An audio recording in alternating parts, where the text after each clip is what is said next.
अस्सलाम वालेकुम viewers, I am Hina Mahjabeen. I hope you all will be fine. आज मैं आपके साथ शेयर करने वाली हूँ MGT 510 के असाइनमेंट नंबर 1 का आइडिया सोल्यूशन, जिसकी लास्ट डेट है 14 नवंबर और मार्क्स हैं 10। But today's idea solution share करने से पहले अगर आप मेरे चैनल पर न्यू हैं दैन प्लीज़ मेरे चैनल को सब्सक्राइब कर दीजिएगा और बेल आइकन को क्लिक करना मत भूलेगा ताकि upcoming lectures, different assignments, quizzes and papers के नोटिफिकेशंस आप तक पहुँच जाएँ। लाइक भी कीजिएगा, शेयर भी कीजिएगा। ओके जी, let's start from today's assignment. Question number 1 is classify the following work against the relevant quality gurus.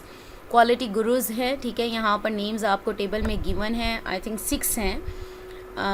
और यहाँ पर आपको उनकी कॉन्ट्रीब्यूशंस गिवन है, आपने चूज़ करके यहाँ से और इनमें कॉलम्स में राइट करना है, ठीक है। नेक्स्ट अब आपके पास क्वेश्चन है, which quality management principle is being focused on when data on customer reported problems and product defects is being investigated to improve the product design. जब प्रोडक्ट डिज़ाइन को इम्प्रूव करने के लिए जो कस्टमर रिपोर्टेड प्रॉब्लम्स हैं या product defects हैं वो इन्वेस्टिगेट किए जाते हैं, तो इसके लिए कौन सा क्वालिटी मैनेजमेंट प्रिंसिपल यूज़ होता है ये आपने बताना है। 2 मार्क्स का क्वेश्चन है ये। नेक्स्ट क्वेश्चन नंबर 3 है, identify at least 2 features of the mass production and inspection era. तो आपने मैस प्रोडक्शन जहाँ पर ज़्यादा बड़े लार्ज पैमाने पर जिसे कहते हैं प्रोडक्ट्स प्रिपेयर किए जाते हैं, तो उसके फ़ायदे बताने हैं क्या होता है।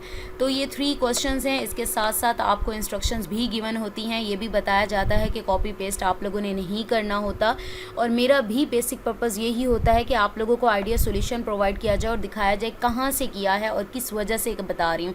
इसके लिए आपने खुद भी रिसर्च करनी होती है, हैंडआउट्स देखने होते हैं। तो ये जो मैं आप लोगों को फ़र्स्ट ऑफ ऑल आपने क्या करना है, यहाँ पर आपके पास गिवन है, मैं यहाँ कर देती हूँ। कॉन्ट्रीब्यूशंस यहाँ पर निकाल लेंगे और हम यहाँ से हैंडआउट्स ओपन करते हैं। हैंडआउट्स में क्या करना है, आपने ये देखें कंट्रीब्यूशन के लिए आपने हैंडआउट्स ओपन करने हैं। वहाँ पर आपने MGT 510 के फर्स्ट ऑफ ऑल देखें लॉस फॉर प्रोड्यूसर्स लिखा हुआ है, तो मैं लॉस फॉर को ही सर्च कर लेती हूँ, ठीक है। तो इसको सर्च करें, कहाँ पर जाकर रुकते हैं हम। ओके, सर्चिंग हो रही है। यहाँ पर राइट किया हुआ है लॉस फॉर। मैं यहाँ पर इसको मिनिमाइज़ करते हैं, यहाँ पर आप लोगों को दिखाती जाती हूँ, ठीक है। Loss for producers, customers and society is associated with increasing variability, increase variability from the target. यहाँ देखें,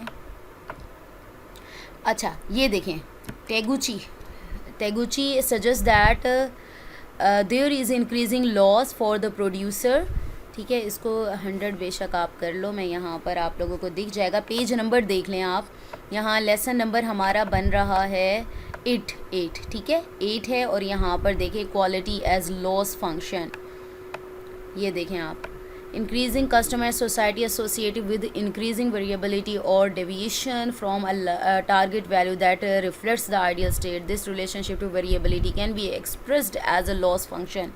तो यहाँ पर भी इसी टाइप का ही कुछ राइट किया हुआ है हमारे पास, ठीक है। तो आप लोग कर सकते हो, यहाँ पर ये देख लें आप लोग, ठीक है। लॉस फॉर प्रोड्यूसर्स, कस्टमर्स, ये सेम वही है। तो आपने क्या करना है, यहाँ पर आपको मैं दिखाती जाती हूँ। इसका तो क्या हो गया, टेगुची आ गया, ठीक है। नेक्स्ट हमारा है presented a system of profound knowledge. हम सर्च कर लेते हैं प्रोफाउंड नॉलेज को, प्रोफाउंड नॉलेज, PROFOUND ठीक है। बस प्रोफाउंड को ही लिख लेते हैं। ये देखें, तो किसने प्रेजेंट किया था, एडवर्ड डेमिंग ने। Has summarised his philosophy in what the he calls a system of profound knowledge. तो ये डेमिंग का आ गया, एडवर्ड डेमिंग हो गया हमारे पास, ठीक है। अच्छा, यहाँ पर इसी तरह से स्टैटिस्टिकल क्वालिटी को आप सर्च कर लें। स्टैटिस्टिकल का ये आई थिंक मैंने PDCA जो था, PDCA को करते हैं, चलें PDCA को सर्च करते हैं। यहाँ पर हमारे पास आ रहा है शिवार्ट साइकिल, ठीक है। तो यहाँ पर ही आ रहा है। और यहाँ पर देखें स्टैटिस्टिकल क्वालिटी को सर्च कर लें, सेकंड पर स्टैटिस्टिकल क्वालिटी लिखा, कंट्रोल है I think, statistical quality control है, ठीक है। क्वालिटी लिख लो, या फिर क्योंकि ज़्यादा लिख रही हूँ ताकि मेरे पास एग्जैक्ट वही आंसर निकाले। यहाँ पर लिखा हुआ है Edward Deming achievements in statistical quality, ये रहा शिवार्ट ने, ठीक है। वॉल्टर एंड्रयू है शायद, Shewhart the father of modern day statistical quality controlled, control offer the following जो भी व्यूज़ वगैरह हैं, ये मैं आप लोगों को येलो कलर से मैंने हाईलाइट किया हुआ है, इसको बताती जा रही हूँ। नेक्स्ट हमारे पास है कॉस्ट ऑफ क्वालिटी, वो किसने प्रेजेंट किया, cost of quality, cost of quality पर चलते हैं। ये देखें, ये है क्रॉसबी's कॉन्सेप्ट है that the only performance measurement is the cost of quality. The cost of quality Crosby ने नोट्स दैट, ये जो आप पढ़ लीजिएगा, ठीक है, ये इसने प्रेजेंट किया। नेक्स्ट आ जाए concept of cost of quality आ गया। क्वालिटी साइकिल भी दिखा दूंगी आपको, कॉज एंड इफेक्ट, ये आई थिंक मैंने कंफर्म क्वालिटी सर्कल का आ तो रहा था लेकिन एग्जैक्ट उसका नेम नहीं आ रहा था, तो मैंने ये इंटरनेट से सर्च किया। कॉज एंड इफेक्ट को सर्च करते हैं हम, कॉज एंड इफेक्ट, चलें इसे सर्च करते हैं कॉज एंड इफेक्ट को। डायग्राम किसने प्रेजेंट की थी, और यहाँ पर ये cause and effect diagram, the technique was developed by doctor Carew Ishikawa, ठीक है, इशिकावा ने ये टेक्निक की थी, जापानीज़ था, ठीक है, क्वालिटी एक्सपर्ट था, ये यहाँ पर किया हुआ है हाईलाइट, ठीक हो गया।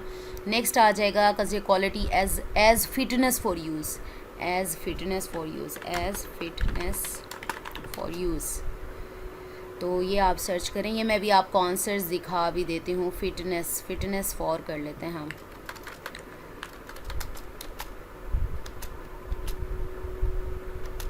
ये रहा, Juran I think defines quality as fitness for use, consider quality as fitness for use, ठीक है।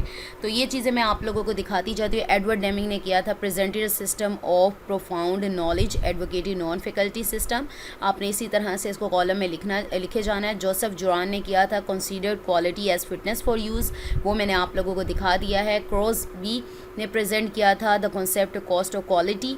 नेक्स्ट हमारे पास वॉल्टर एंड्रयू शिवार्ट ने किया था इंट्रोड्यूस स्टैटिस्टिकल क्वालिटी कंट्रोल, और इंट्रोडक्शन ऑफ PDCA भी उसी ने ही किया था, ठीक है। ये आ गया आपके पास जेनिची टागुची, इस तरह का कोई नेम है। लॉस ऑफ आपके पास टेगुची मैंने आपको दिखा दिया था, जेनिची भी साथ आता है। Loss for producers, customers and societies associated with increasing increased variability from the target value will lead to loss. Ishikawa का मैंने आप लोगों को दिखा दिया था, introduction of cause and effect diagram था, और formulation of the concept of quality circle भी इसी ने प्रेजेंट किया था। नेक्स्ट हमारे पास था which quality management principle is being focused on when data on customer reported problem, यानी इन्वेस्टिगेट किया जाता है। तो मैं क्या करती हूँ, क्वालिटी मैनेजमेंट प्रिंसिपल को सर्च कर लेती हूँ। आप लोगों ने क्या करना है, कॉपी पेस्ट नहीं करना, अपनी वर्डिंग में कीजिएगा, ठीक है। तो कॉपी पेस्ट नहीं कीजिएगा, अदरवाइज़ आपके मार्क्स 0 मिलेंगे और ऐसे पढ़ाई भी नहीं होती। यहाँ पर देखें 8 quality management principles that come directly from the TQM, यानी टोटल क्वालिटी मैनेजमेंट से आते हैं। यहाँ पर 8 प्रिंसिपल्स गिवन हैं यहाँ आपको, ठीक है। लीडरशिप गिवन है। अब यहाँ पर बात हो रही थी कस्टमर्स की प्रॉब्लम जो आती हैं, जो प्रॉब्लम रिपोर्ट करते हैं कि हमें इस प्रोडक्ट में डिफेक्ट आ रहा है, या इस तरीके से इन्वेस्टिगेट करने के बाद जो प्रोडक्ट के डिज़ाइन इम्प्रूव किए जाते हैं, वो कौन सी ना मैनेजमेंट प्रिंसिपल है। अगर यहाँ पर आप देखें customer focus, understanding customers needs, striving to exceed their expectations. Leadership में ये तो लीडरशिप से रिलेटेड है, इन्वॉल्वमेंट ऑफ पीपल में भी नहीं आ रहा, प्रोसेस अप्रोच भी नहीं है, सिस्टम अप्रोच भी नहीं है। कंटिन्यूअल इंप्रूवमेंट अगर देखूँ as a permanent organisational objective, recognising acting as the fact that no process is so good that further improvement is impossible।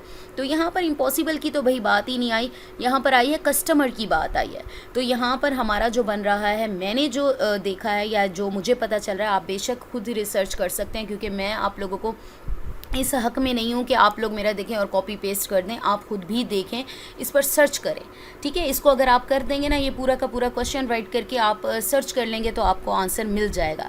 तो यहाँ पर जो इसका रेलेवेंट प्रिंसिपल जो बन रहा है वो कस्टमर फोकस बन रहा है अकॉर्डिंग टू मी, और मैं दिखा रही हूँ कि क्यों। अंडरस्टैंडिंग जिसमें कस्टमर की नीड्स को देखते हुए कि वो क्या चाह रहे हैं, उनकी एक्सपेक्टेशन देखते हुए आप अपने प्रोडक्ट को क्या है इम्प्रूव कर रहे हो, प्रोडक्ट का जो डिज़ाइन है वो इम्प्रूव कर रहे हो। तो यहाँ पर कस्टमर फोकस है, यानी कस्टमर की रिक्वायरमेंट पर कर रहे हो, ना कि दूसरे किसी को देखकर। तो मैंने यहाँ लिखा है the quality management principle is being focused on when data on customer reported problems and product defects is being investigated to improve the product design is customer focus. अब इसमें 2 नंबर का है, वैसे तो हमसे जस्ट पूछा गया है कि कौन सा क्वालिटी मैनेजमेंट प्रिंसिपल है, तो आप अगर इसको थोड़ा सा आगे डिफ़ाइन करना चाहें तो आप कर सकते हैं। नेक्स्ट आपके पास है identify at least 2 features of the mass production and inspection. Mass production को यहाँ पर आप सर्च कर लें, ठीक है। तो मैस प्रोडक्शन एंड इंस्पेक्शन भी आपके पास टॉपिक है, आप इसको कर सकते हैं। और इंस्पेक्शन, ये देखें ये वाला टॉपिक आप लोगों का बन रहा है और इसमें क्या होता है, ठीक है। Increase specialisation, division of labour, mass production required more formal inspection होती है। और वैसे देखा जाए तो क्वालिटी वगैरह इंप्रूव होती है, एफिशिएंसी इंक्रीज़ होगी। मैंने यहाँ पर इसको 3 लाइंस में ऑलमोस्ट राइट कर दिया है। आप इसको वैसे तो 2 नंबर का आंसर लिखना है, क्वेश्चन 2 नंबर का है, तो आप इतना सही इनफ होता है। तो आप इसको कॉपी पेस्ट करने की बजाय आप इसको इंटरनेट से और भी थोड़ा सा सर्च करके आप अपनी वर्डिंग में राइट कर सकते हो, क्योंकि अगेंस्ट चला जाता है आपके मार्किंग जो स्कीम या फिर जो भी है हमारे प्रोफेसर्स हैं, वो कहते हैं आपने कॉपी पेस्ट नहीं करना, और मैं भी ये नहीं चाहती कि आप लोग कॉपी पेस्ट करें। ये जस्ट आइडिया है, आपको डायरेक्शन बता दी गई है कि किस तरह से आप असाइनमेंट बनाओगे। यहाँ पर है mass production and inspection era has many advantages such as producing a high level of precision. जब बार बार चेक होगा इंस्पेक्शन टीम्स का, आप लोगों को पता है ना, जब बहुत सारी चीज़ें एक साथ बन रही हैं तो उनकी इंस्पेक्शन भी ज़रूरी होती है कि साथ साथ पता चलता जाए कि कौन से डिफेक्ट्स वगैरह हैं, ताकि उन्हें एलिमिनेट किया जा सके। तो एक्यूरेसी आएगी, लोअर कॉस्ट फ्रॉम ऑटोमेशन, आपकी कॉस्ट भी कम लगेगी, क्योंकि जब एक्यूरेट होगा, बार बार ख़राब नहीं होगा आपका काम। फ्यूअर आपके वर्कर्स लगेंगे, हाई लेवल ऑफ एफिशिएंसी बढ़ेगी, and prompt distribution marketing of organisations product. अब यहाँ है if product monitored mass production can result in a high level of precision because production line machines have preset parameters होंगे। चलें ये आप खुद देख लीजिएगा, इससे क्या है एक्यूरेसी आपकी प्रिसीजन कैसे आएगी, यानी मशीन्स के प्रीसेट पैरामीटर्स हैं, आपको पता है कि इस लेवल पर काम कर रही है और सारी आप एक्यूरेट रखेंगे चीज़ें, आपकी कॉस्ट भी लोअर हो जाएगी। और असेंबली लाइन में यानी आपके सीक्वेंस में आपकी जो प्रोडक्शन है वो चल रही है, तो क्या होगा, आपको वर्कर्स जो हैं वही चाहिए होंगे, एक्स्ट्रा वर्कर्स नहीं लगेंगे। तो बैचेस में होता है, यानी आपके प्रोडक्ट्स लार्जर क्वांटिटी में बन रहे होते हैं, तो इससे आपका टाइम भी बच जाता है और कॉस्ट भी मशीन के सेटअप की बच जाती है। जैसे आप आम रूटीन में भी देख लें कि कोई चीज़ अगर आप एक चीज़ बनाते हो, जो चीज़ें उस पर मेहनत लग रही होती है, वही अगर 10 चीज़ें प्रिपेयर कर लो तो थोड़ी सी और मेहनत करके डबल नहीं लगती, वही मेहनत लग रही होती है और 10 चीज़ें प्रिपेयर हो जाती है। सेम यही बात हो रही है। अब मैंने ऑलरेडी आप लोगों को बता दिया, कॉपी पेस्ट मत कीजिएगा, अपनी वर्डिंग में राइट कीजिएगा और इस पर रिसर्च खुद भी कीजिएगा। सो मुझे अपनी दुआ में याद रखिएगा, अपना ख्याल रखिएगा। टेक केयर, अल्लाह हाफिज़।